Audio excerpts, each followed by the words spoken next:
विद्यार्थियों, आप सभी का कक्षा 7 के अंतर्गत हिंदी अध्ययनशाला में स्वागत है।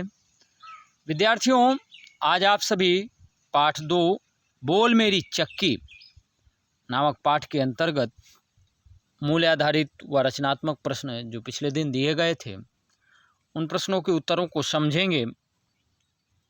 आइए देखते हैं। तो विद्यार्थियों, इस पाठ को अनीता चमोली अनु जी ने लिखा है।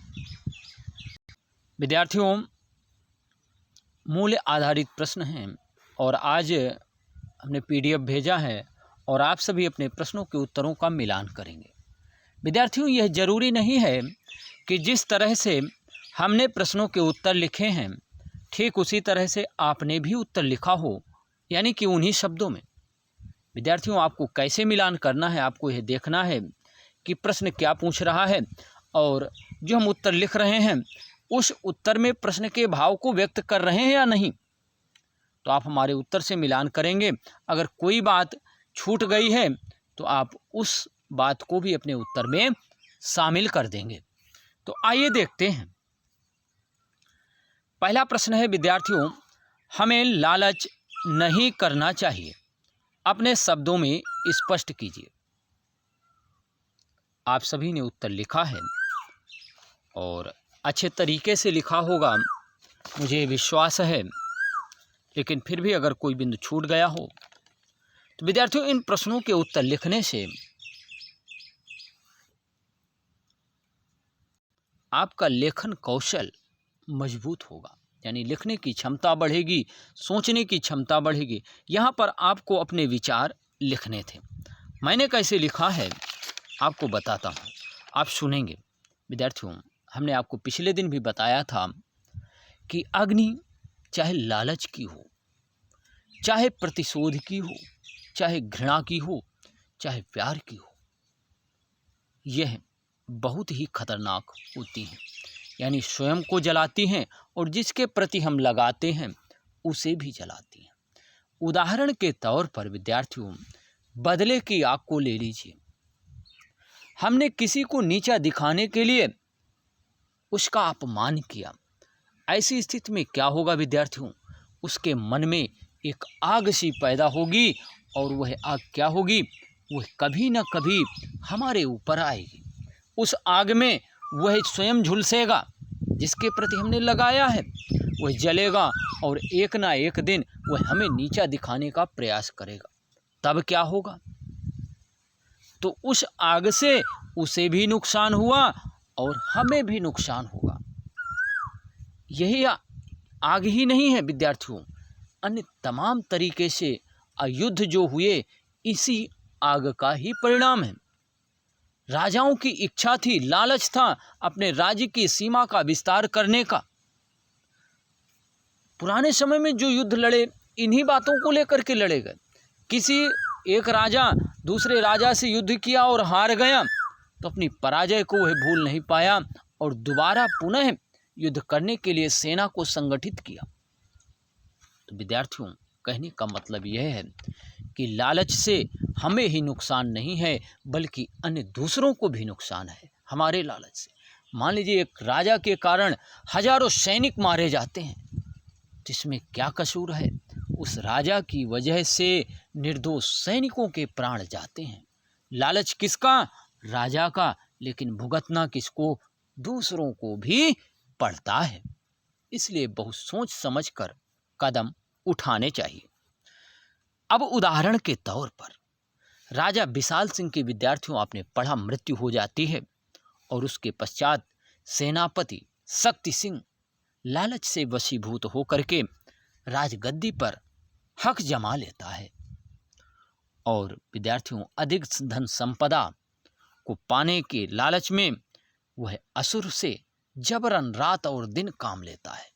वह उसके सुख चैन पर ध्यान नहीं देता कि यह भी इंसान है, इसे भी आराम करना चाहिए।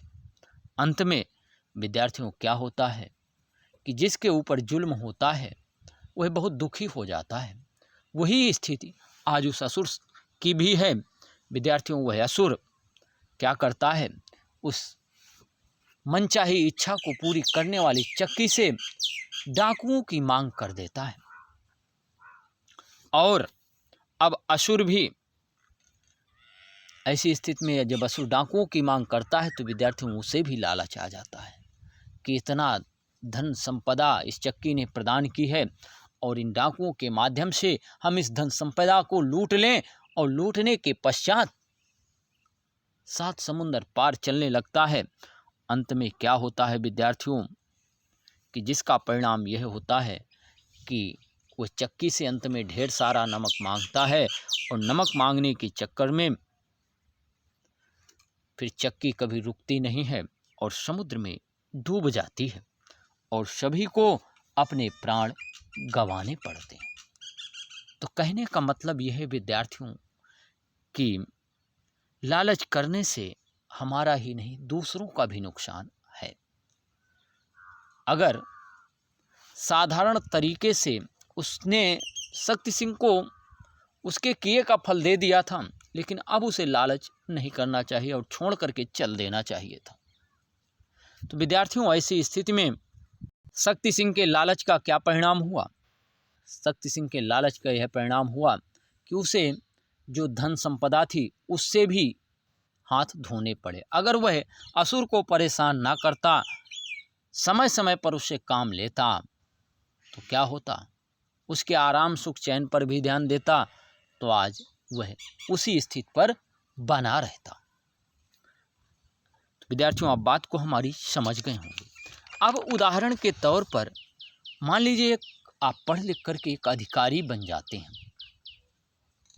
हमारी बात को ध्यान से समझिएगा, क्योंकि इन्हीं बातों को प्रश्न के उत्तर या कहीं भी लिखेंगे, लालच में इन बातों का बहुत बड़ा योगदान है। तो इसलिए बात को ध्यान से सुने, बिल्कुल ध्यान से।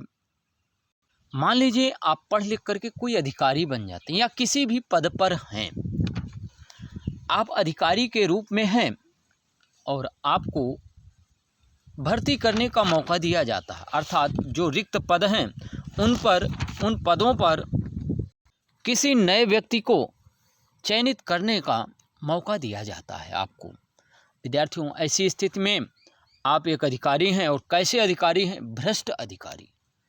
तो आप क्या करेंगे? आपके मन में एक धन का लालच आएगा, रुपए पैसे का लालच आएगा कि हमें ही तो भर्ती करना है। ऐसी स्थिति में आप क्या करेंगे कि व्यक्तियों से धन मांगेंगे, यानी जो कैंडिडेट है, जो उम्मीदवार है उस पद के लिए, उनसे आप धन मांगेंगे। कहेंगे आप मुझे रिश्वत दीजिए। धन कितना भी हो सकता है, 10 लाख, 5 लाख, 15 लाख। तो विद्यार्थियों, ऐसी स्थिति में क्या होगा?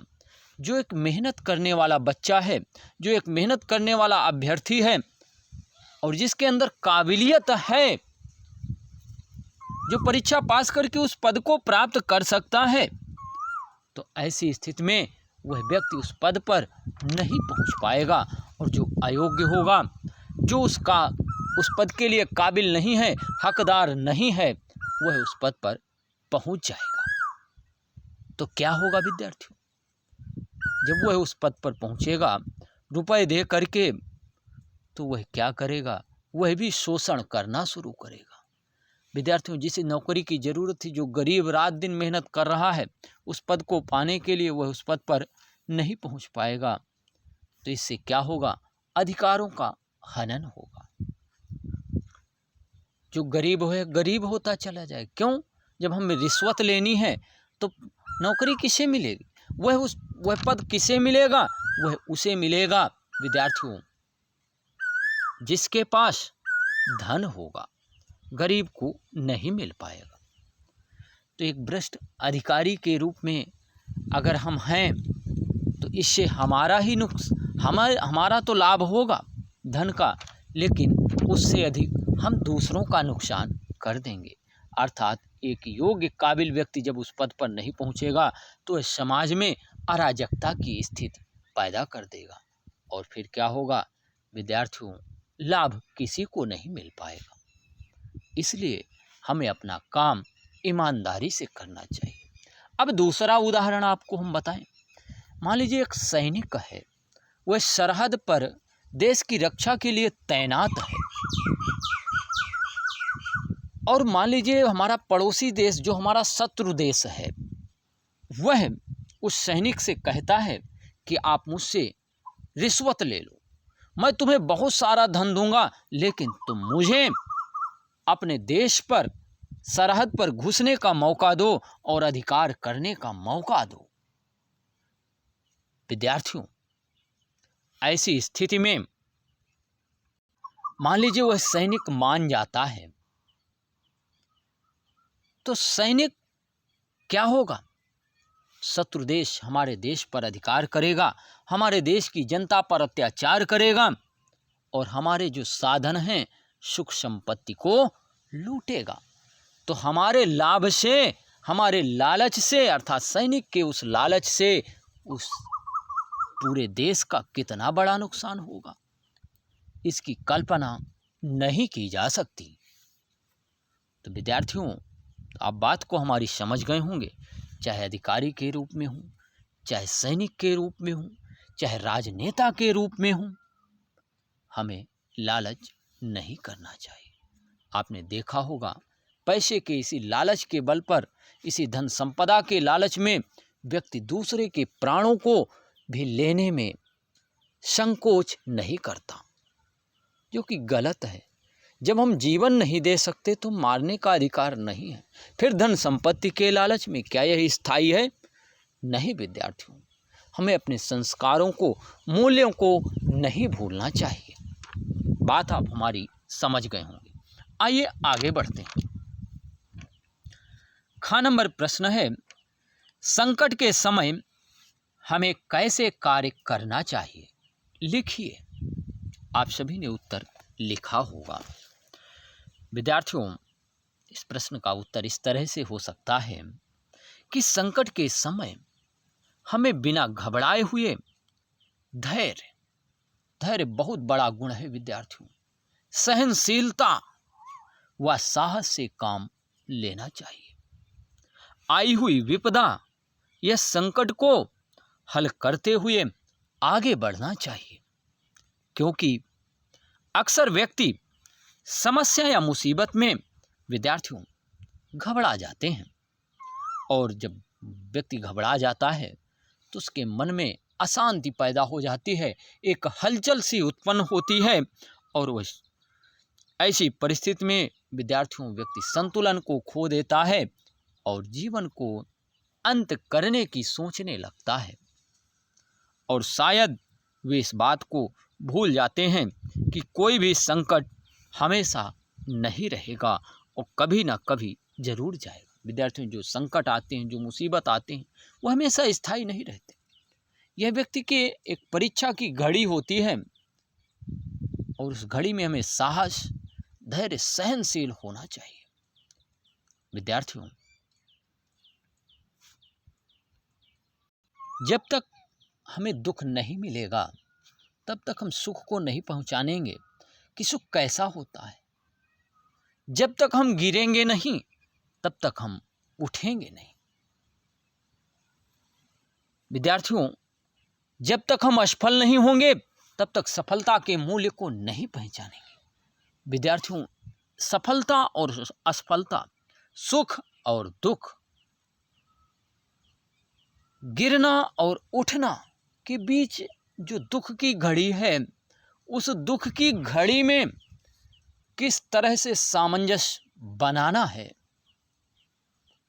यह सीख भी होनी चाहिए, क्योंकि इस परिस्थिति में व्यक्ति संतुलन खो देता है और जीवन का अंत करने की सोचता है। विद्यार्थियों, ये प्रश्न ऐसे प्रश्न हैं जो आपके विचारों में निखार लाएंगे। इन प्रश्नों को उत्तर जरूर लिखने का अभ्यास करें और लिखें। आइए आगे बढ़ते हैं। रचना एवं अभिव्यक्ति। विद्यार्थियों, रचना और अभिव्यक्ति के अंतर्गत का नंबर प्रश्न नहीं आपकी पाठ्यपुस्तक में, यह प्रश्न संख्या 4 है। प्राचीन युग और वैज्ञानिक युग के अंतर को विज्ञान प्रदर्शनी का आयोजन करके दर्शाइए। तो विद्यार्थियों, प्रदर्शनी तो आयोजन नहीं करना, लेकिन इस प्रश्न के उत्तर को कैसे लिखना है, इस बात पर आप सभी थोड़ा विचार करेंगे, सोचेंगे कैसे लिखें कि हमारी बात बिल्कुल स्पष्ट हो। आप सभी ने लिखा होगा। चलिए आइए देखते हैं कि प्राचीन समय में विज्ञान का प्रभाव यातायात के क्षेत्र में कैसा था। विद्यार्थियों, आपको मालूम होगा पुराने समय में लोग पैदल जाते थे, बैलगाड़ी से यात्रा करते थे, घोड़े का प्रयोग करते थे, गधे का प्रयोग करते थे, ऊंट का प्रयोग करते थे। अच्छा, ये देखिए आप, बैलगाड़ी है, इसे सामान ढोने का भी काम किया जाता था। किस तरह से? इस तरह से आप देख रहे हैं, ये बैलगाड़ी थी। तांगे का प्रयोग व्यक्ति एक स्थान से दूसरे स्थान जाने के लिए करता था। यह है विद्यार्थियों, इस तरह से जल नदी को पार करना है तो नाव का प्रयोग करते थे। अच्छा, इन साधनों से लाभ क्या था? व्यक्ति को जरूर अधिक समय लगता था, लेकिन इन साधनों के प्रयोग से प्रदूषण नहीं होता था। प्रदूषण नहीं होता था, तो पहला लाभ ये था। नुकसान क्या था? कि समय अधिक लगता था। तीसरी बात क्या थी? व्यक्ति मेहनती होता था, आलसी नहीं होता था। आइए आगे देखते हैं। संचार के क्षेत्र में, संचार के क्षेत्र में किस तरह से बदलाव हुआ? विद्यार्थियों, आप यहाँ देख रहे हैं कि पुराने समय में पत्र को कबूतर या पक्षियों के माध्यम से भेजा जाता था। एक डाकिया भी पत्र लाता था और ले जाता था। इस तरह से सूचनाओं का आदान प्रदान किया जाता था। लेकिन मान लीजिए किसी व्यक्ति की मृत्यु हो गई और वही व्यक्ति के माता पिता की मृत्यु हो गई और वही व्यक्ति बॉम्बे या कहीं बहुत दूर रहता है, तो ऐसी स्थिति में पत्र के माध्यम से सूचना भेजने में विद्यार्थियों 2-3 दिन का, 10 दिन का समय जरूर लग जाता था।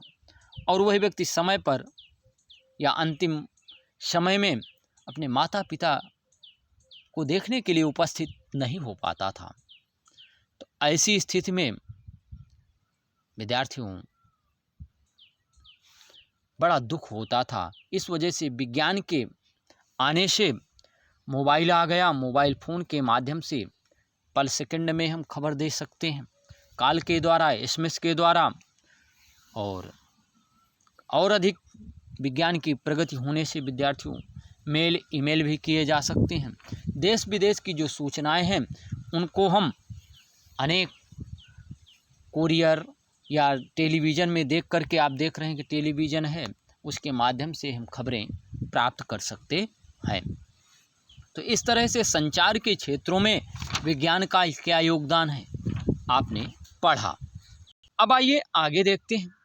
चिकित्सा के क्षेत्र में विद्यार्थियों पुराने समय में जड़ी बूटियों का प्रयोग करके वैद्य हुआ करते थे, वो दवाइयाँ बनाते थे और बीमार व्यक्ति को या रोगी के इलाज के लिए इन्हीं दवाइयों का, इन्हीं चूर्णों का प्रयोग किया जाता था।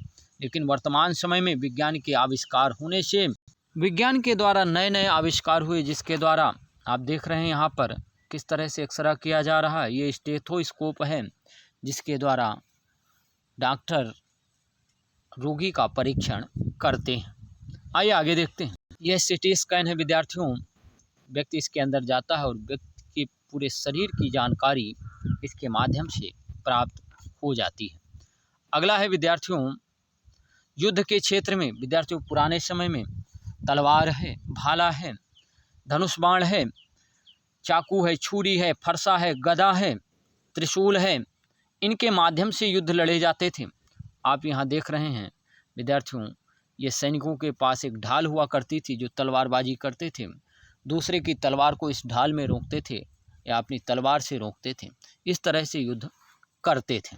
लेकिन आज विज्ञान के आविष्कार से युद्ध के क्षेत्र में भी कई तरह के साधन आ गए हैं, जैसे राइफल है, बंदूक है, पिस्तौल है, आज तमाम तरह की मिसाइलें, बम विस्फोटक, बम, गोले, इतना ही नहीं अन्य तमाम विस्फोटक पदार्थ आ गए हैं जिनका प्रयोग युद्ध में किया जाता है, जो बहुत ही विनाशकारी हैं।